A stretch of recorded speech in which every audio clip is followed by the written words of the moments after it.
ঈদের ছুটিতে রাজধানীর বুথগুলোতে চাহিদা মতো টাকা পাচ্ছেন না গ্রাহকরা। বিভিন্ন এলাকার ভিন্ন ভিন্ন ব্যাংকের বুথে ঘুরেও মিলছে না টাকা। ঈদের দিন থেকে ফাঁকা হয়ে গেছে বেশিরভাগ এটিএম বুথ। কোনো ব্যাংকের বুথ থেকে টাকা দেয়া হচ্ছে শুধু নিজস্ব কার্ডধারী আমানতকারীদের। আবার কিছু বুথ বন্ধ রাখা হয়েছে সার্ভার জটিলতার অজুহাতে। যদিও ঈদের ছুটি শুরুর আগেই গ্রাহকদের ভোগান্তি এড়াতে নির্দেশনা দিয়েছিল বাংলাদেশ ব্যাংক। ঈদের ছুটির টানা 7 দিন এই ভোগান্তির মধ্য দিয়ে গেছেন রাজধানীর অনেক এলাকার গ্রাহকরা। ঈদের ছুটি শেষে সোমবার থেকে ব্যাংকের বুথগুলোতে টাকা প্রবাহ স্বাভাবিক হবে বলে আশা করা হচ্ছে।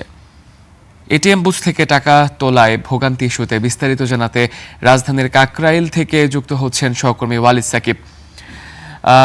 ওয়ালিদ, আজকের পরিস্থিতি কেমন দেখছেন? ঈদের ছুটি প্রায় শেষের দিকে, ঢাকার বাহিরের মানুষও এখন ঢাকায় ফিরতে শুরু করেছে, আবার কর্মব্যস্তময় হবে সমস্ত ঢাকা।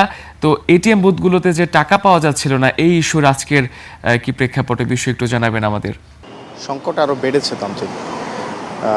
ঠিক আমার পিছনে একটি বুথ দেখতে পাচ্ছেন, এটিও কিন্তু বন্ধ।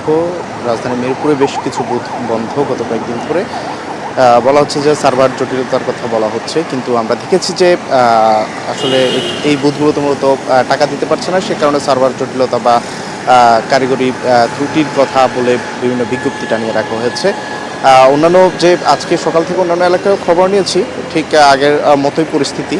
কিছু কিছু ক্ষেত্রে সেই সংকট আরও বেড়েছে, টাকা পাওয়া যাচ্ছে না। বাংলাদেশ ব্যাংক থেকে ঈদের আগে প্রতিবারই ছুটিতে ঈদের ছুটির আগে কিন্তু বলা হয় যে এটিএম বুথগুলোতে যাতে করে পর্যাপ্ত পরিমাণে টাকা সরবরাহ করে বাণিজ্যিক ব্যাংকগুলো, সেই নির্দেশনা তাদেরকে দিয়ে দেওয়া হয়। কিন্তু আমরা দেখি যে প্রতি বছরই এই ধরনের সংকটে আমরা পড়ি, এটিএম বুথে টাকার সংকট থাকে। এবারও ঠিক তার ব্যতিক্রম নয়।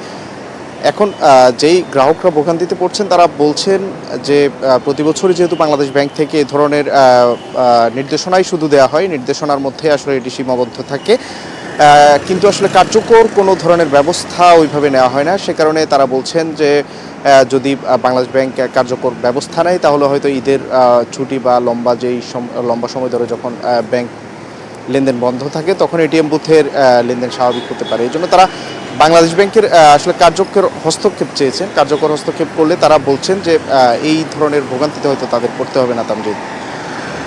এই ভোগান্তির অবসান হবে এই প্রত্যাশা করছি, এবং সেই সাথে এই বিষয়গুলোর জবাবদিহিতা নিশ্চিত করবে কেন্দ্রীয় ব্যাংকের প্রত্যাশা রাখছি। অসংখ্য ধন্যবাদ ওয়ালিদ আপনাকে।